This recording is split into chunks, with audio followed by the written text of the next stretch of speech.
जय हिंद dear student, welcome back in a new video lecture. आज के इस वीडियो में मैं आपको बताऊंगा कि जयशंकर प्रसाद के जीवन परिचय को आप ट्रिक के माध्यम से कैसे लिख सकते हैं। टॉपर कैसे अपने कॉपी को लिखते हैं कि उनको पूरे के पूरे नंबर मिलते हैं, आपको इस वीडियो में मैं बताऊंगा।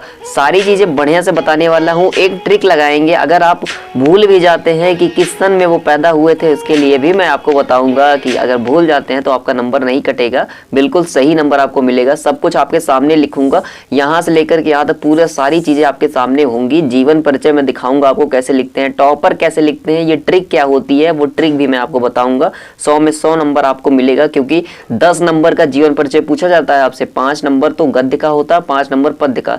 जयशंकर प्रसाद का जीवन परिचय बहुत ही महत्वपूर्ण है, इसलिए आज मैं इसको आपको बता रहा हूँ।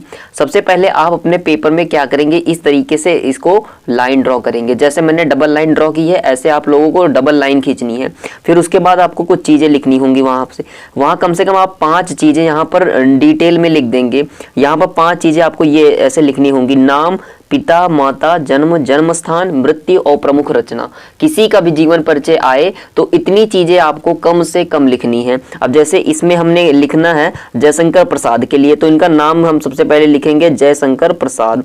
सबसे पहले इनका नाम लिखेंगे जयशंकर प्रसाद, ठीक है। इसके बाद अब यहाँ पर पिता इनका नाम लिखना है। इनके पिता का नाम था देवी प्रसाद, तो लिखते हैं हम देवी प्रसाद। फिर उसके बाद ये देवी प्रसाद हो जाएगा। फिर उसके बाद इनकी माता का नाम क्या था? इनकी माता का नाम था मुन्नी देवी। इनकी माता का क्या नाम था? मुन्नी देवी। उसके बाद हमको जन्म लिखना है। इनका जन्म कब हुआ था तो हम बताएंगे। इनका जन्म हुआ था 1889 ईस्वी में, 1889 ईस्वी में। इसके बाद हम लिखेंगे जन्म स्थान क्या था, तो काशी में ये पैदा हुए थे। यहाँ बनारस, काशी, वहीं पैदा हुए थे। मृत्यु, इनका मृत्यु आपको पूछा जाए तो सन कितने में हुआ था, तो 1937 में इनकी मृत्यु हुई थी, तो 1937 लिखेंगे। प्रमुख रचना इनकी कामायनी थी। एक प्रमुख रचना हर एक राइटर की होती है। अगर आपको याद नहीं आ रही है तो उनमें से आप कोई भी एक लिख सकते हैं। तो इतनी चीजें अगर आप लिखते हैं तो एग्जामिनर का ध्यान तुरंत वहां जाता है, आपका नंबर जो है वहां पक्का हो जाता है। अब देखिए, जीवन परिचय को लिखेंगे कैसे, स्टार्ट कैसे करेंगे। बढ़िया सी आपको हेडिंग देनी है। जिस भी राइटर के लिए आपको कहा गया लेखक का वो नाम लिखिए, फिर लिखिए जीवन परिचय। 3 हेडिंग आपको बहुत महत्वपूर्ण होती है, देना होता है: जीवन परिचय, साहित्यिक परिचय और उनकी प्रमुख रचनाएं, और लास्ट में हम लोग भाषा शैली लिख देते हैं। अगर नहीं याद है तो 3 चीजें तो कम से कम लिखनी पड़ती हैं, तो इससे आपका नंबर नहीं कटता है। तो 1 से 1.5 पेज तक आराम से आप जीवन परिचय लिख पाएंगे। कैसे लिखना है सारी चीजें मैं आपको बताऊंगा। तो प्यारे दोस्तों, अगर आप लोग जन्म या फिर मृत्यु का सन भूल जाते हैं तो आप लोग यहाँ पर संवत लगा सकते हैं। संवत में 55 साल आगे चलता है। जैसे अगर यहाँ पर 1889 लिखा है तो इसमें 55 साल आगे, यानी कि 1900, लगभग 1945 के आसपास आ जाएगा। उधर जाएंगे तो हम उधर पहुंच जाता है। और जो एग्जामिनर होता है वो उसको ज्यादातर कॉपीज में यही ईस्वी दिखता है, और तो उनको भी ईस्वी वाला तो याद रहता है, लेकिन विक्रम संवत याद नहीं रहता है। तो आप लोग क्या कर सकते हैं, अगर आप भूलते हैं तो आप विक्रम संवत का लिख सकते हैं। वहां कुछ साल आगे पीछे भी होगा तो उतना ध्यान नहीं जाएगा, बाकी चीजें आप सही लिखे रहेंगे। तो चलिए इसमें देख लेते हैं आपको क्या लिखना होगा। बहुत ही सरल और सिंपल तरीके से जितना मैंने यहाँ पर लिखा है, इन्हीं 6 चीजों की सहायता से मैं यहाँ पर लिख रहा हूँ। सबसे पहले हम लिखते हैं जयशंकर प्रसाद का जन्म काशी में हुआ था। तो प्यारे दोस्तों, अब हम लोग लिखेंगे इनके पिता और माता का नाम। इनके पिता का नाम देवी प्रसाद और माता का नाम मुन्नी देवी था। तो मेरे प्यारे दोस्तों, अब हम इसके बाद क्या लिखते हैं, हम लिखेंगे कि बचपन में ही इनके पिता की मृत्यु हो जाती है। अब जैसे पिता की मृत्यु हो जाती है तो घर पर ही इनकी पढ़ाई लिखाई चलती है, और ये पढ़ने में तो बहुत अच्छे थे।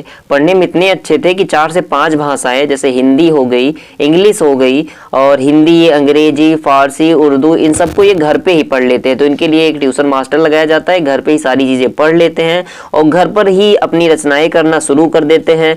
और जैसे जैसे ये बड़े होते हैं वैसे वैसे इनकी दानशीलता की प्रवृत्ति बढ़ती है, यानी कि बहुत दानी आदमी थे, और दान करते करते ये इतने गरीब हो जाते हैं कि इनको अपनी संपत्ति तक बेचनी पड़ती है। अंततः ये क्षय रोग से, जिसे हम टीवी कहते हैं, क्षय रोग से पीड़ित होकर के स्वर्ग सिधार जाते हैं। तो इसको हम कैसे लिखते हैं, देखिए।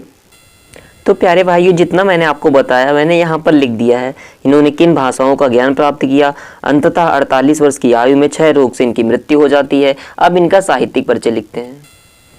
तो प्यारे दोस्तों, अब हम इसमें लिखेंगे इनका साहित्यिक परिचय। इसमें हम लिखते हैं कि जयशंकर प्रसाद जी छायावाद के प्रमुख कवि थे।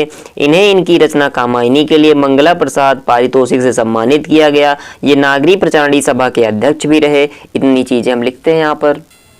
तो मेरे प्यारे भाइयों, आप लोग इसको देख लीजिए कि साहित्यिक परिचय आपको कैसे लिखना होता है, इनकी प्रमुख काम क्या थे, इन्होंने किस तरीके से, क्या इनकी प्रसिद्ध रचना थी, ये साहित्यिक परिचय में आता है। अब हम लोग लिखते हैं इनकी प्रमुख रचनाओं को। तो यहाँ पर मैं हेडिंग देता हूँ प्रमुख रचनाएं। प्रमुख रचनाएं में इनके क्या नाटक थे, क्या उपन्यास थे, क्या इनका कहानी संग्रह था, ये सारी चीज़ें आती हैं। तो मेरे राज दुलारों, लास्ट में आप लोग ये लिख दीजिएगा कि प्रमुख रचनाओं में नाटक, उपन्यास, कहानी। नाटक में चंद्रगुप्त है, स्कंदगुप्त है, राजश्री है, कंकाल है, तितरी है, इरावती है, और कहानी में आकाशदीप और आंधी है। इतना अगर आप लोग लिख देते हैं तो आपका 5 नंबर कहीं नहीं गया है। अगर वीडियो अच्छा लगा हो तो चैनल को लाइक सब्सक्राइब करिएगा। मिलते हैं एक नए वीडियो में।